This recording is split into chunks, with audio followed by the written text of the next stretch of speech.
Na verdade, Keila, essa ampla participação deu um caráter democrático à Constituição, mas também trouxe alguns problemas, porque ficou uma Constituição que cuidou de talvez mais temas do que deveriam ser inseridos numa Constituição. Eu acho que algumas inclusões na Constituição, relativamente atípicas, foram muito importantes no Brasil. Por exemplo, a criação do Sistema Único de Saúde está na Constituição. E o sistema educacional, a estruturação do sistema educacional está na Constituição. E uma Constituição num país como o Brasil, que não cuida do sistema de saúde e da educação, vira apenas um conjunto de regras para a classe dominante de disputar poder. Portanto, acho que fez muito bem. Mas a Constituição tem capítulos muito minuciosos no sistema tributário, no sistema previdenciário. Isso atravanca um pouco a vida. Na regulação de negócios, empresas. O papel do Estado na economia também tem um conjunto de disposições. E o que aconteceu no Brasil foi que a Constituição teve que ser muito emendada, porque muitas matérias que são ordinárias foram constitucionalizadas. De modo que a política ordinária no Brasil acaba sendo feita por emendas à Constituição. E não por outra razão. A gente tem, eu já perdi a conta, acho que 131 emendas, mas até o programa IOR pode ser que tenha mais. Há temas que em outras partes do mundo são deixados para a política, no Brasil eles são judicializados porque estão na Constituição. Na área de saúde, na área de educação, na área de proteção ambiental, na área de previdência. Portanto, constitucionalizar às vezes traz mais segurança e às vezes traz mais insegurança porque aumenta a judicialização. A judicialização é um fenômeno, a judicialização é de certa forma um fenômeno global, mas no Brasil ele é um pouco potencializado por uma Constituição bem abrangente, que cuida, como eu falei, educação, saúde, papel do Estado na economia, sistema previdenciário, sistema tributário, sistema de educação, proteção ambiental, proteção das comunidades indígenas. Liberdades individuais. Proteção dos... Liberdades individuais tem em todas as Constituições. Eu estou falando das coisas atípicas. Toda Constituição, ela organiza o Estado, se vai ser um Estado unitário ou uma federação, ela distribui os poderes, as competências dos poderes, o que cabe ao Executivo, ao Legislativo e ao Judiciário, e tem uma declaração de direitos, que são os direitos individuais, políticos. Toda a Constituição faz isso, como regra geral. E a Constituição brasileira também faz.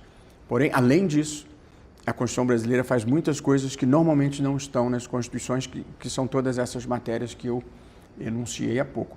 De modo que no Brasil, quase tudo é judicializável.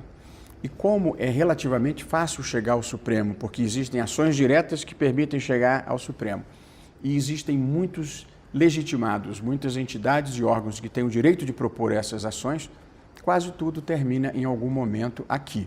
De modo que não é nem por vontade do Supremo, é o arranjo institucional brasileiro que permite a judicialização desses temas todos. E o Supremo não tem a faculdade de dizer, não quero decidir isso não porque é muito complicado, ou não quero decidir isso não que vai me trazer problema. A gente tem que decidir. Não é uma agenda minha, é uma agenda que está na Constituição. E um dos dois tópicos da Constituição muito importantes são erradicar a pobreza e combater as desigualdades. Essas não são bandeiras políticas propriamente. Essas são bandeiras institucionais que estão na Constituição.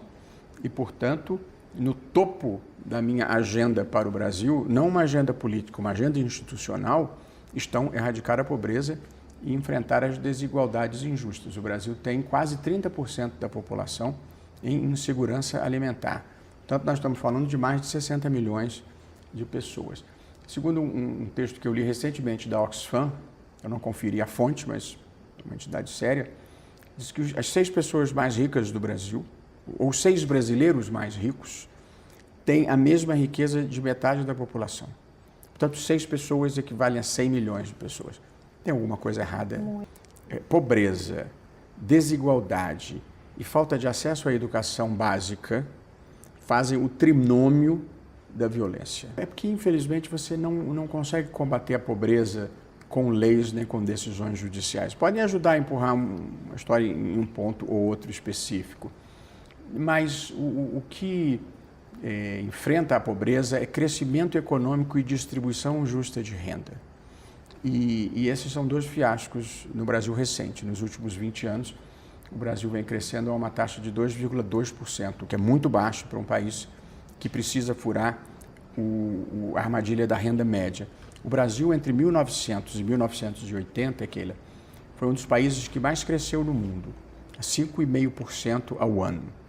A partir de 80, esse crescimento sofre um processo de redução e nos últimos anos ele vem sendo muito baixo. Tivemos uma recessão econômica, um crescimento baixo. Isso é trágico num país que vai aumentando vegetativamente a sua população e precisa distribuir riquezas. Então, nós temos um problema de crescimento econômico e temos um problema de um sistema tributário que é extremamente injusto e beneficia os mais ricos e proporcionalmente cobra mais dos mais pobres. Acho que já há um início de consciência disso, mas o Brasil sofreu por décadas com elites extrativistas que se apropriaram do Estado e o colocaram a seu serviço. Eu não estou falando de corrupção, embora a corrupção também tenha sido um problema. Estou falando de um sistema educacional, por exemplo, em que durante a maior parte da minha vida adulta, quem entrava para as universidades públicas eram as pessoas ricas que tinham estudado nas melhores escolas privadas. Isso vem sendo enfrentado um pouco com as cotas para as escolas públicas e cotas raciais, é muito importante que esteja sendo, mas é um exemplo de como a classe dominante brasileira fez um sistema que a favorecia, porque as melhores universidades gratuitas eram ocupadas pelos filhos das famílias mais ricas.